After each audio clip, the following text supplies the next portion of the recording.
Hey gang, Scott here. I'm back for one more installment of the Do-Over project. This look back at photos I'd taken in Oregon about 6 or 7 years ago, and reprocessing them with fresh eyes, newer tools to see how I've changed, how the tools have changed, just how things went, and to learn something about my photography. You can get the backdrop on this from the first episode. I'll put a card on the screen here so you can link to it. But I want to get into this photo here. This one I'm showing you. This is the original processing of a spot called Secret Beach in Oregon, and I did this in 2016. Got blessed with a lovely sky in the mid to late afternoon, and went back and revisited this photo, starting with the original raw. Kind of put this out of my mind, put it on a shelf for a few weeks so I would not have it too much in my memory, and went and reprocessed it. I want to walk through that with you here now, and we can see the difference between the two, and I'll tell you what I learned and what I took away from this experiment. So this is the original photo, and you can see how dynamic the range is. Everything in the foreground is shadowed. The sun was pretty bright out here. This was, I think with my A7R at the time, so not my R2. It didn't have as much dynamic range, but things are mostly within tolerance, so I knew we could do something with the photo. All right, first up, spots and crops. A lot of dust spots all over the lens and sensor. Do the crop, clean up things there, light rotation on the horizon, and then the basics and making sure I don't have any blowout. So we'll turn that on here. And so here things got a whole lot more open, right? The lens corrections are in, and in the basics area, just doing auto, the Adobe landscape, which I don't think we had that profile back 6-7 years ago. Adding clarity, so we're getting those details in the rocks. Most everything else is really just courtesy of auto. But notice in the tone curve, we've got a minor adjustment. Like right there, you can see the 255 versus 253 output. That was to deal with some clipping right here in this highlights area. So, old school trick, took care of it right away because it was pretty drastic. I mean, this patch was pretty big. It wasn't just a couple of speckles. Next was to tackle some color. Let's go into HSL, and we'll see predominantly a blue shift, right? So little bits of adjustments in more saturation in blue, and a touch of the aquas because things are coming, they say a bluish aqua in the ocean, and then darkening that. Mostly you notice it in the sky, right? Before and after. Slight, ever so slight shifts really in the ocean. Almost imperceptible. It was really about getting the sky a little bit richer. Now the sky's looking good. Foreground's feeling a little dull and a little cool. So you can see warm the foreground. So let's turn that on. This is where we get into masking. So this is a pretty notable change. Let me open up a masking area and just turn that off and on. Certainly changing the dynamic of the photo. I didn't prefer, at least now looking at it, and when I did this again, the greenish tone in the water there. So what's going on? We have a select sky happening, inverting it, so it's really just don't give me the sky, and then warming, and a tiny bit of an S-curve, just for an additional contrast, pop in some of the rocks in the foreground. And that is really it. That is the main change. It's really just adding that warmth there, and resulting in this shift before and then after.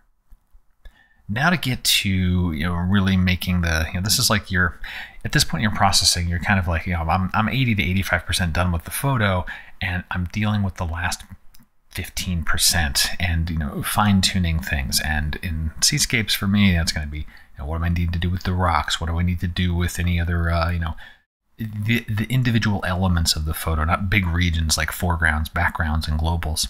So we're doing rock detail. Let's watch the rocks here, and we'll turn this one on. Okay, pow, very much in the foreground here, right? And you can see I did this with several different masks. First was this rock on the right-hand side. Turn that off. Turn that on. Darkening it. I don't want that grabbing attention. It's a natural vignette the way it's framed. Darken those rocks so the eye is pushed into the more interesting part of the photo. Next, we have these rocks here, I hover. These are really kind of the main subjects, and so those got a notable pop. You probably saw that right away, before and after. That is fundamentally, let's click on that rock there, fundamentally texture and clarity. That's what's causing that that push.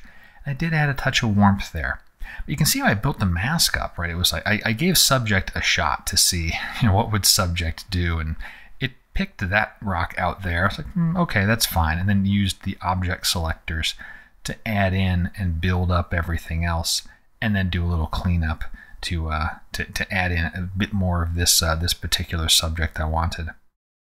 Intersected all of that with a luminance range mask. Let me open up that range mask for you. So I'm making sure I don't take any midtones or highlights. So leveraging a lot of the the AI or the human assist AI is how I think of the object selectors, and end up with a mask that looks like this. Added those adjustments you saw there, and then finally this rock here that also got an adjustment as well, just to a lesser degree, not wanting as much attention paid to that particular element there. It was really about these four here. So that was the popping of the rocks. What about the sky now? Sky drama. Adding more in there. See that before and after on that. Before and after. So really rounding out things, making things richer here. What's sky drama doing? Scroll this up. A little contrast. And a whole lot of texture. And that's really to bring out those nuances, those little fingers and ripples in those clouds. Before, after. It really just does get all of those like ribbons of clouds there. These almost like these brush strokes that are going through here, accentuating those. All right, really in the home stretch at this point. A vignette, classic one there, right? Just a radial gradient. Inverted, I think, is how we work in Lightroom. Let's see, let me pick that. Yeah, inverted, so we're affecting the outside there, tugging down the exposure, so that gives us another visual push into the center. Downplay and mute. Let me look at this one. What would it do here? Okay, this was kind of toning down what felt to be overly strong either elements or tones. Let me go back to the vignette for a moment so we can see the difference. So looking at this foreground rock felt very strong, very a strong amount of detail there, and also these greens, this bluish green, aqua tone that's in the ocean. That just felt like it was competing for attention in the scene. I'd rather have the green of this tree be the thing that's grabbing attention. So when we get to downplay and mute, the downplay is on the foreground rock. And I'll let Lightroom finally catch up there. I got a lot of masks on here, so it's starting to slow down a little bit. You can see there's that rock right there, right? So we're downplaying that. How is that being downplayed? A little darkening, just to nudge it down, and even less so. You can see I pulled back the amount of these adjustments here, just to darken it a little bit. So it's really a burning. And just to make it a little less grabby on my eye, and then muting the aquas. And so that was done with cooling, tint, and saturation. But notice that it's just painted in. If I can hover there for a second, there we go. Just painted into that area, right? That's how this was built up. Same idea, don't give me the sky, luminance range. This took a while to subtract away the different rocks that I'd selected before and finally brushed all that stuff in to get this type of mask. And as I'm looking at that now, there might have been a better way to approach that. I do recall trying a color range mask, and it wasn't working as well as I'd wanted it to. But maybe I should have started with the luminance mask and then shaped it with a radial or something. But however you get there, you get this mask here, taking away those greens and aquas. So before that and after, that just felt better for the scene overall. And the finishing touch, this is a simulation of like the overlay pop that I would normally do in On1. But I did it here in Lightroom because in the end, I got to the stage where this photo, I really do enjoy the photo. I like the photo. But I wasn't going to do any additional detail work. I didn't want these rocks to get any crisper or any more detailed like I might do with dynamic contrast or other things in On1. So simulated that with this overlay pop. I've done a different video on that particular technique with Lightroom. I'll put a card and a link in the show notes. You can go check that one out. It's actually a free preset you can go get from my website for that one if you're a Lightroom user. So that was everything added up. So kind of going from the original to the finished result. There we go. And so what do these now look like side by side? That's like kind of the whole point of this project is, what did I do differently, and what can I take away from it? Well, let's have a look at these 2016 versus the 2023 versions side by side. So on the left is the 2016 edit, and on the right is the one I just walked you through. And overall, I prefer the new edit. There's a few reasons for that. As much as I like that, twilighty, purplish tone to my skies, I am a sucker for that. This right-hand side, that's certainly truer to the location when I was there. This was, mid to late afternoon. The sun had not quite gone down, and so it wasn't in that twilight zone.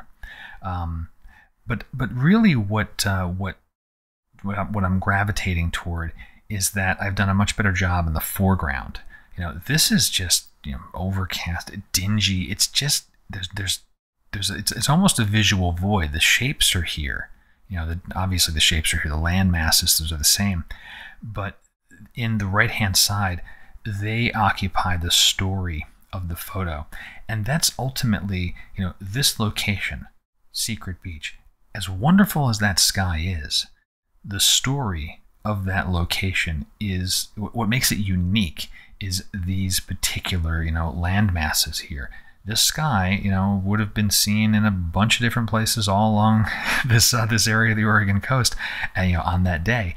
But I prefer that I've drawn attention to and brought out the detail and the color in the foreground here, because that's what makes things better overall. I think this flows visually. I've got better, clearer lines coming in from the corners. Courtesy of keeping these couple of rocks in shadow, pushing here. We've got this, I have separation in the elements. The composition was good, so I can move between them all. Just more balanced overall. So I think I do prefer the newer edit. And yeah, wow, really looking at it as happy as I was with this image, 6-7 years ago. The detail on these rocks is lost.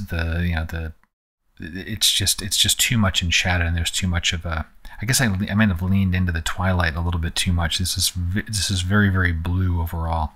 So those are kind of like the thoughts there. I think a key one for me is something that as I've grown as a photographer, understanding, well, what's really the story of this image? And when you're approaching a landscape, what makes that landscape location unique? And emphasize that in your photo, in your frame.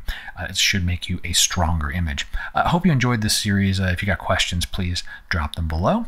And until next time, my name's Scott Davenport. Have fun.